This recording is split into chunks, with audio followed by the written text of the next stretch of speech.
ਮਿਲੋ ਇੰਡੀਆ ਦੇ kiwi king ਨੂੰ 5 ਕਿੱਲਿਆਂ ਵਿੱਚੋਂ ਕਰਦਾ 1 ਕਰੋੜ ਦੀ ਕਮਾਈ। ਇਹ ਅੰਕਲ ਜੀ ਉਹ ਇਨਸਾਨ ਨੇ ਜਿਨ੍ਹਾਂ ਨੇ ਇੰਡੀਆ ਦੇ ਵਿੱਚ ਸਭ ਤੋਂ ਪਹਿਲਾਂ ਕੀਵੀ ਲਗਾਉਣਾ ਸ਼ੁਰੂ ਕੀਤਾ ਤੇ ਅੱਜ ਕਰੋੜਾਂ ਦੀ ਕਮਾਈ ਕਰਦੇ ਨੇ।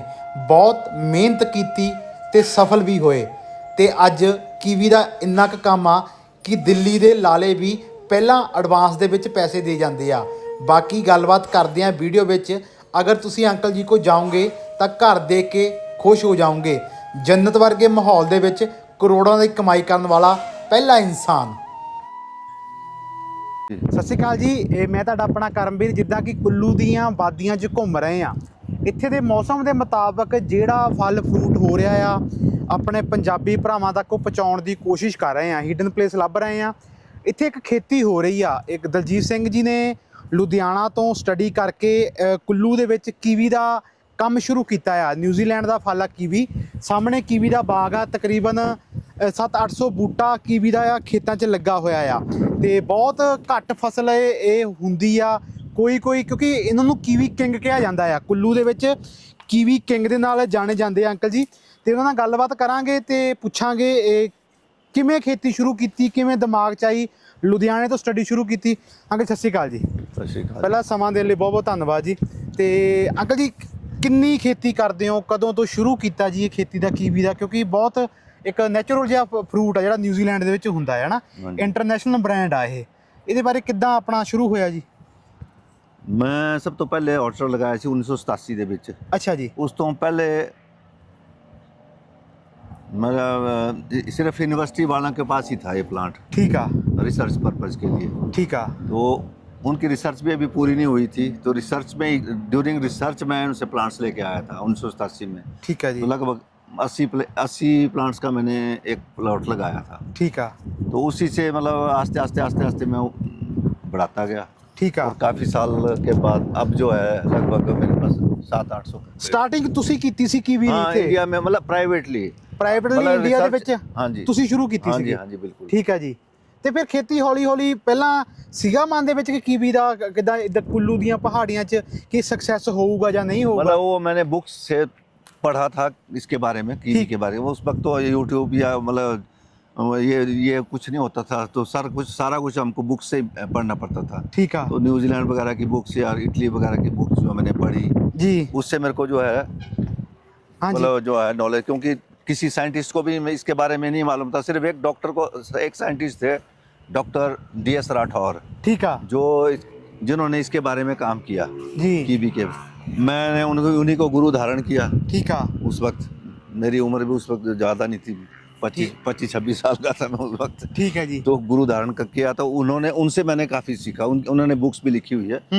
तो उनके द्वारा ही फिर मैंने आस्ते आस्ते मतलब उनकी जो रिसर्च थी उसको मैंने प्रैक्टिकली फील्ड में लाया। ठीक है जी। अंकल किन्नी खेती करते हो हुण? किन्ने एकड़ ਜਾਂ किन्ने किल्लियां ਦੇ ਵਿੱਚ ਕੀਵੀ ਦਾ ਬਾਗ ਹੈ ਜੀ ਇਹ? अब किले के हिसाब से तो लगभग 5-6 किले होगा ये। 5-6 ਕਿੱਲੇ ਹੈਗੇ ਆ ਨਾ ਜੀ। हाँ जी। ਤੇ ਕਿੰਨੇ ਬੂਟੇ ਲੱਗੇ ਹੋਏ ਆ? बूटे लगभग 700 हैं। छोटे प्लांट्स भी है मेरे पास। ਅੱਛਾ ਜੀ। बड़े प्लांट्स जो है लगभग 700 हैं। 700 ਆ ਜੀ। ਤੇ छोटे। ਜਦੋਂ ਤੁਸੀਂ ਦੱਸੇ ਪੰਜਾਬ ਦੇ ਵਿੱਚ ਲੁਧਿਆਣਾ 'ਚ ਤੁਸੀਂ ਸਟੱਡੀ ਕੀਤੀ ਸੀਗੀ? हाँ जी, मैंने एक्चुअल में की मैथमेटिक्स में। ਅੱਛਾ ਜੀ। तो मैथ्स में स्टडी के बाद एग्रीकल्चर किया। ठीक है। तो मैथ्स का मतलब कैलकुलेशन, तो कैलकुलेशन किया भी सबसे ज़्यादा मेरे को प्रॉफिट किस क्रॉप में हो सकता है। ठीक है। तो सारा कुछ वेजिटेबल क्रॉप भी लगाई, टमाटर लगाया, मतलब बाकी और भी आइटम लगाई। किसी टाइम हमने यहाँ मतलब जो है ना ये जो हाइब्रिड टमाटर है ये भी मैं ही लाया हूँ। अच्छा जी। और शुरू में मतलब अमेरिका से सीड्स मंगवा करके 1984-85 में। ठीक है। तो वो भी मैंने शुरू किया, लेकिन उसमें उतना ज़्यादा प्रॉफिट नहीं था जितना मतलब फ्रूट क्रॉप में ज़्यादा होता है। क्योंकि फ्रूट क्रॉप एक बार लगानी पड़ती है, वेजिटेबल क्रॉप जो बार बार लगानी पड़ती है, हर साल लगानी पड़ेगी। ठीक है जी। ये बूटे किन्ने किन्ने साल दे आ? मतलब की शुरुआत ये बूटे की किद्दां पैदावार शुरू हुंदी है जी? ये मतलब जब हम ऑर्चर्ड लगाएंगे तो लगभग 3-4 साल के बाद ये सैंपल देगा। सैंपल? हाँ जी। उसके बाद 5 साल के बाद जो है इसमें साइजेबल क्रॉप आनी शुरू हो जाती है। अच्छा जी। तो लगभग आपको 5 साल के पेड़ में 20-25 किलो आ जाएगी। ठीक है। ये तो प्लांट हो गए लगभग 10 साल के हैं। अच्छा तो जी। 10 साल में हमारे पास अभी तो ये यही अब 20-25 दिन की क्रॉप है ये। ठीक तो है। अभी पूरे टोटल जो है इनका 6 महीने लगते हैं ठीक तैयार है। होने में। ठीक है। तो 6 महीने में जो है ये लगभग इसमें ऑन एन एवरेज 60-70 किलो के आसपास आ जाएगा ਇੱਕ ਬੂਟੇ ਤੋਂ। एक बूटे तो। ਠੀਕ ਆ। हाँ जी। ਤੇ ਇਹਦੀ ਬੂਟੇ ਦੀ ਉਮਰ ਕਿੰਨੀ ਹੁੰਦੀ ਜਿੱਦਾਂ ਆਪਾਂ ਲਾਉਂ। भुट्टे की तो जैसे न्यूजीलैंड में तो 70-80 सालें होगी उनके अच्छा। ऑर्चर्ड काम वैसे ही हैं ठीक पड़े है। हुए। तो वो फिर डिपेंड करता है कि आपके मेंटेनेंस कैसी है। हाँ। मेंटेनेंस ठीक रखेंगे तो दोबारा से हम मतलब जैसे ना इसको रीजनरेट कर सकते हैं। जैसे प्लांट कोई मर रहा है हाँ। तो उसको प्लांट्स को तने से 2-3 फुट ऊपर काट करके जी। उसमें नई ब्रांचेज आ जाती हैं। ठीक है। तो वो मतलब मेरे हिसाब से वो उनका जो बुक्स है वो तो बोलती है सैकड़ों साल। ठीक है। क्योंकि अच्छा। इसमें बीमारियां बहुत कम है। जब बीमारी नहीं है तो मतलब अमर ही है ये सब। ਕਿਉਂਕਿ ਇਹਦਾ ਬਿਮਾਰੀ ਵਾਲੇ ਲੋਕਾਂ ਨੂੰ ਦਿੱਤਾ ਜਾਂਦਾ ਹਾਂ, ਫਰੂਟ ਹਾਂ, ਹਨਾ, ਹਾਂਜੀ, ਹਾਂਜੀ। ਜਿਹਨਾਂ ਨੂੰ ਸੈੱਲ ਵਗੈਰਾ ਘਟਦੇ ਆ। ਹਾਂਜੀ, ਹਾਂਜੀ, ਤੇ ਜਿੱਦਾਂ ਤੇ ਅੰਕਲ ਜੀ ਫਿਰ ਯੂਨੀਵਰਸਿਟੀਆਂ ਵਾਲੇ ਜਾਂ ਕਾਲਜਾਂ ਵਾਲੇ ਅਪਰੋਚ ਕਰਦੇ ਆ ਬੱਚਿਆਂ ਨੂੰ ਲੈ ਕੇ ਆਉਂਦੇ ਆ ਇੱਥੇ। हाँ जी बिल्कुल आंदे जी। ਅੱਛਾ ਜੀ। ਸਟਾਰਟਿੰਗ ਦੇ ਵਿੱਚ ਲੈ ਕੇ ਆਉਂਦੇ ਹੋ। ਹੁਣ ਕੋਈ ਮਤਲਬ- ਮੁਸ਼ਕਲ ਆਉਂਦੀ ਹੈ ਜਿੱਦਾਂ ਪਲਾਂਟ ਲਾਇਆ ਜਿੱਦਾਂ ਵਿਕਰੀ ਦੇ ਵਿੱਚ ਜਾਂ ਇਹਨੂੰ ਜਦੋਂ ਸਟਾਰਟਿੰਗ ਕੀਤੀ ਸੀਗੀ ਫਿਰ ਸੇਲ ਦਾ ਕੰਮ ਕਿਹਦਾ ਆਪ ਮਾਰਕੀਟਿੰਗ ਆਪ ਕੀਤੀ ਸੀਗੀ। मैं आप ही करता जी मार्केट का काम ਅੱਛਾ ਜੀ। अपने आप। ਠੀਕ ਆ। तो प्रॉब्लम तो खैर होती है। ठीक है। बगैर प्रॉब्लम के तो कुछ भी नहीं ਤੇ होगा। ਸਟਾਰਟਿੰਗ 'ਚ ਕਿੱਦਾਂ ਰੁਪਏ ਕਿਲੋ ਵਿਕਿਆ ਸੀਗਾ। स्टार्टिंग में तो हो गया मतलब 100 रुपए किलो था। लेकिन जब थोड़ा बल्क में हो गया हमारा, ਹਾਂ। बल्क में जब हुआ तो फिर 20-25 रुपए किलो भी नहीं बिकता। पता ही नहीं था किसको क्या है। क्योंकि एक 5 स्टार होटलों का उसी में खाते थे। उनको लोगों को पता था 5 स्टार वालों को। उनकी जो है जैसे दिल्ली की डिमांड थी हाँ। उन दिनों 100 किलो लगता था रोज का। ਜੀ। तो जैसे प्रोडक्शन ज़्यादा हो गई तो 100 किलो जो है मतलब 100 की जगह 1000 किलो आ गया तो 900 किलो तो बिकेगा ही नहीं। 100 ही किलो बिकेगा। ਬਿਲਕੁਲ। 900 किलो तो मतलब ही नहीं बिकने का, क्योंकि वो तो फिर फेंकना ही पड़ेगा। ਹਾਂਜੀ। तो शुरू में तो मतलब हमने मतलब जो है ना जैसे वो नई नई चीज़ कोई होती है जैसे बीड़ी वाले आते थे। हम जब छोटे बच्चे थे बीड़ी सिगरेट की वो करते थे ना ऐड, हाँ जी। फ्री में देते थे सबको। अच्छा। आदत पाओ जैसे चाय वाले हैं या जियो वाले ने फ्री सेम दे दी थी।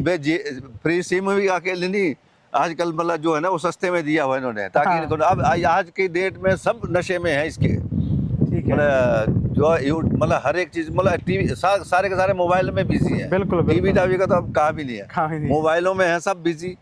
क्योंकि क्यों बिजी है, एक तो उनको बहुत सस्ती जो है ना वो मिल रहा है। ਬਿਲਕੁਲ। नेट डाटा जो है बहुत सस्ता मिल ਪਲਾਨ रहा ਬੜੀ ਦਿੱਤਾ है। ਸਸਤਾ ਦਿੱਤਾ ਹੋਇਆ। अरे शुरू में देखा था ना आपने जैसे BSNL वालों का रेट कितना था। बिल्कुल। मतलब सुनने का भी मतलब 2 रुपए पर मिनट तो सुनने के लिए लेते थे। बिल्कुल बिल्कुल। 6-7 रुपए लेते थे वो मतलब बात करने का 6-7 रुपए मिनट। हाँ जी। तो बहुत महंगा था। अगर वैसे ही महंगा होगा तो अब नशा लग गया सबको, अब तो करना ही पड़ेगा। ठीक तो है। वैसा ही हाल इसमें भी है। तो शुरू में नहीं खाता था, अभी भी नहीं खाते लोग। अच्छा। आज की डेट में भी इसको नहीं पसंद करते खाना। कीवी को। हाँ मतलब सिर्फ डॉक्टर बोलते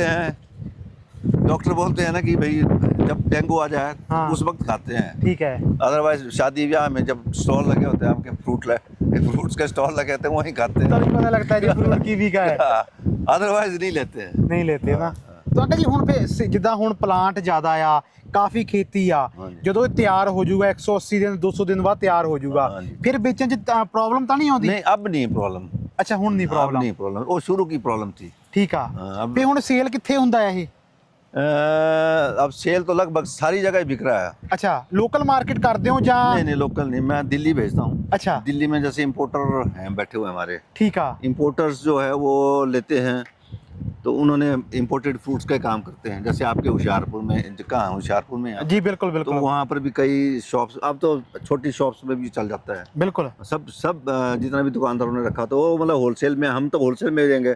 होलसेल से फिर फर्दर रिटेलर्स के पास आए। ਸਾਨੂੰ ਤਾਂ ਇਹ ਪਰ ਪੀਸ ਦੇ ਹਿਸਾਬ ਨਾਲ ਮਿਲਦਾ ਆ। per piece ही जाएगा। ਤੁਸੀਂ ਫਿਰ ਕਿਲੋ ਦੇ ਹਿਸਾਬ ਨਾਲ हाँ, ਵੇਚਦੇ हम ਹੋ तो किलो के हिसाब से ਕੀ ਕਿਲੋ ਦਾ ਰੇਟ ਚੱਲ ਜਾਂਦਾ ਆਪਣੇ ਤੋਂ ਇੱਥੋਂ एवरेज 200 रुपए के आसपास। ਸਾਰਾ ਕੱਢ ਕੁੱਢ ਕਰਕੇ ਜਾਂ ਛੋਟਾ ਵੱਡਾ ਪੀਸ ਕਰਕੇ ਹੈ ਨਾ। अदरवाइज मतलब 100 रुपए किलो भी जाएगा, 300 रुपए किलो भी ਤੇ जाएगा। ਖੇਤੀ ਪੋਸੀਬਲ ਇੱਥੇ ਹੀ ਆ ਪੰਜਾਬ 'ਚ ਖੇਤੀ ਪੋਸੀਬਲ ਹੈ ਤੁਹਾਡੇ ਮੁਤਾਬਕ। नहीं है, पंजाब में नहीं हो सकता है। पंजाब में सिर्फ आपकी वेजिटेटिव ग्रोथ होगी, वो भी फिर शायद गर्मियों में मर जाएगा प्लांट। अच्छा।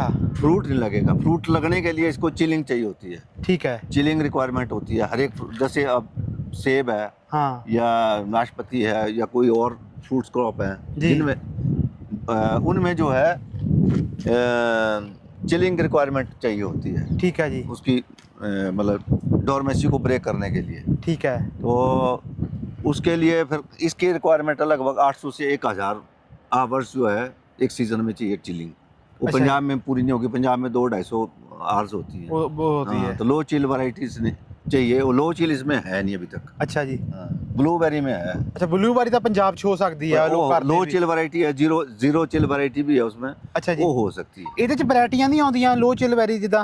नहीं अभी तक नहीं इसमें किया। नहीं है। हाँ, ਅੱਛਾ, ਹਜੇ ਤੱਕ ਨਹੀਂ ਹੈਗੀ। नहीं अभी ਤੇ तक। ਜਿੱਦਾਂ ਹੁਣ ਦੇਖਣ ਨੂੰ ਤਾਂ ਉੱਪਰ ਪੱਤੇ ਲੱਗਦੇ ਆ ਨਾ, ਹਾਂਜੀ, ਹਾਂਜੀ। ਲੋਕਾਂ ਨੂੰ ਇਦਾਂ ਲੱਗਦਾ ਕਿ ਸਿਰਫ ਪੱਤਿਆਂ ਦੀ ਇੱਕ। पत्ते ही पत्ते हैं, ऊपर ऊपर पत्ते हैं, नीचे से ये पत्ते भी ज़्यादा, अगर ज़्यादा गर्मियों में, जैसे आजकल के दिनों में आपका टेम्परेचर 40+ चल रहा है, ਬਿਲकुਲ 2 घंटे भी इसमें 40+ आ गए तो सारे के सारे पत्ते झुलस जाएंगे, ये ਖਤਮ ਹੋ ਜਾਣਗੇ। खत्म हो जाएंगे, क्योंकि सारे के सारे पत्ते नाजुक पत्ते हैं। ਅੱਛਾ ਜੀ।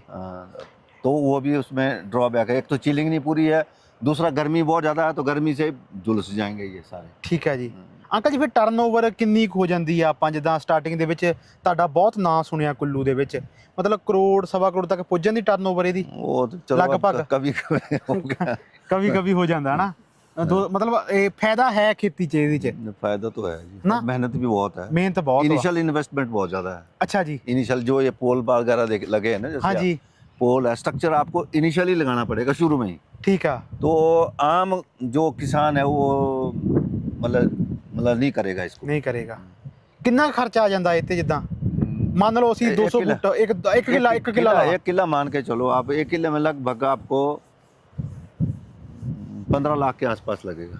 ਫਿਰ ਉਹਦੇ ਚੋਂ ਔਸਤ ਕਿੰਨੀ ਨਿਕਲੂਗੀ? ਮਤਲਬ ਜੇ और तो फिर वो तो एफडी है, जैसे 15 लाख की एक एफडी कर दी आपने, वो फिर आपके 7 साल से पहले तो आप निकालने से नहीं निकाल सकते। 7 साल के बाद वो फिर आस्ते आस्ते निकलेगी। कितनी निकलेगी? 50 लाख 60 लाख तक? नहीं, 1 किले में आपकी जो है ना 200 पेड़ से, उसमें मेल के भी होते हैं, मेल में लगता है कुछ नहीं है, अच्छा फीमेल में लगेगा। अच्छा, 2 वैरायटियां मेल और फीमेल होती है। फीमेल है। ठीक है। मेल में नहीं लगते फ्रूट्स। अच्छा। मेल में फ्रूट लगे, एक दाना भी नहीं लगेगा उसमें, सिर्फ फ्लावर्स लगेंगे। जैसे मेल का हमारा ये प्लांट है, ठीक है। उधर का बीच वाला, ठीक है। तो उसमें कोई फ्रूट नहीं है। अच्छा। तो लगभग 180, मतलब 15-20 लाख के आसपास 1 किले में निकलेगा। हाँ। मतलब ਅਸੀਂ ਪਹਿਲੇ ਸਾਲ ਤੱਕ ਕਹਿ ਸਕਦੇ ਹਾਂ पहले साल नहीं, 7 साल 7 ਸਾਲ ਬਾਅਦ ਤਾਂ ਆਪਣਾ ਸਿਰਫ ਖਰਚਾ ਹੀ ਪੂਰਾ ਹੋਣਾ ਆ। 7 साल तक तो अपने जेब तो होर लगाने वाला, ਲਗਾਉਣੇ ਪੈਣੇ ਆ। एफडी तो फिक्स ਕੀਤੀ ਹੋਈ ਹੈ। ਉਸ ਤੋਂ ਬਾਅਦ ਤੁਹਾਡਾ ਜਿਹੜਾ ਬਾਕੀ ਇਨਵੈਸਟਮੈਂਟ ਹੋ ਹੀ ਰਿਹਾ, ਜ਼ਮੀਨ ਮਤਲਬ ਆਪਣੀ ਹੋਵੇ ਤਾਂ। ਆਪਣੀ ਹੋਵੇ। ਤੇ ਪੰਜਾਬ ਦੇ ਵਿੱਚ ਲੋਕ ਆਉਂਦੇ ਆ ਪੁੱਛਣ ਵਾਸਤੇ, ਖੇਤੀ ਵਾਸਤੇ, ਕਿ ਕਿੱਦਾਂ ਕਰ ਸਕਦੇ ਆ? पहले तो नहीं सोचते थे, पहले तो नहीं होता, लेकिन आज की डेट में नौजवानों को मतलब यूट्यूब देख करके हर जगह से मतलब जो है ना, नए जनरेशन को शौक आ रहा है मतलब खेती करने का। ठीक है जी। नहीं, जब पहले खेती के बारे में, खेती वालों को बोलते थे गंवार आदमी है, मतलब अभी तक भी मतलब हमारे दूसरे डिस्ट्रिक्ट में चल जाओ, कुल्लू में या शिमला में तो है खेती, बोलेंगे हम गर्व से कहते हैं हम खेती बाड़ी किसान है। बिल्कुल जी। लेकिन बाकी जगह बोलेंगे तो अनपढ़ है, बिल्कुल गंवार आदमी है, इनको आता कुछ नहीं है, तभी खेती कर ਪਰ रहे हैं। ਪਤਾ ਨਹੀਂ ਹੈ ਕਿ ਇੱਕ ਸਿੰਪਲ ਸਾਬਾ ਬੰਦਾ ਇਹ ਕਰੋੜਪਤੀ ਆ। ਇਹ ਨਾਰਮਲ ਅਸੀਂ ਕਹਿ ਸਕਦੇ ਆ, ਮਤਲਬ ਅੰਕਲ ਤੋਂ ਲੱਗਦਾ ਨਹੀਂ ਹੈਗਾ ਕਿ ਅੰਕਲ ਇਹ ਕੀਵੀਆਂ ਦੀ ਖੇਤੀ ਕਰਦੇ ਆ। ਇਹ ਅੰਕਲ ਨੇ ਘੱਟੋ ਘੱਟ 800-900 ਪਲਾਂਟ ਲਾਇਆ ਹੋਇਆ ਆ, ਤੇ ਜੇ 1-200 ਪਲਾਂਟ 15 ਤੋਂ 20 ਲੱਖ ਦੇ ਰਿਹਾ ਤਾਂ ਤੁਸੀਂ ਆਪ ਹੁਣ ਗੁਣਾ ਕਰਕੇ ਦੇਖ ਲਿਓ ਤੇ ਅੰਕਲ ਦੀ ਇਹ ਟਰਨਓਵਰ ਕਿੱਥੇ ਤੱਕ ਨਿਭਦੀ ਆ। ਤੇ ਥੈਂਕ ਯੂ ਦੋਸਤੋ ਤੁਹਾਡਾ ਵੀਡੀਓ ਦੇਖਣ ਵਾਸਤੇ, ਧੰਨਵਾਦ। ਮਿਲਦੇ ਆ ਨੈਕਸਟ ਵੀਡੀਓ 'ਚ, ਸ਼ੁਕਰੀਆ।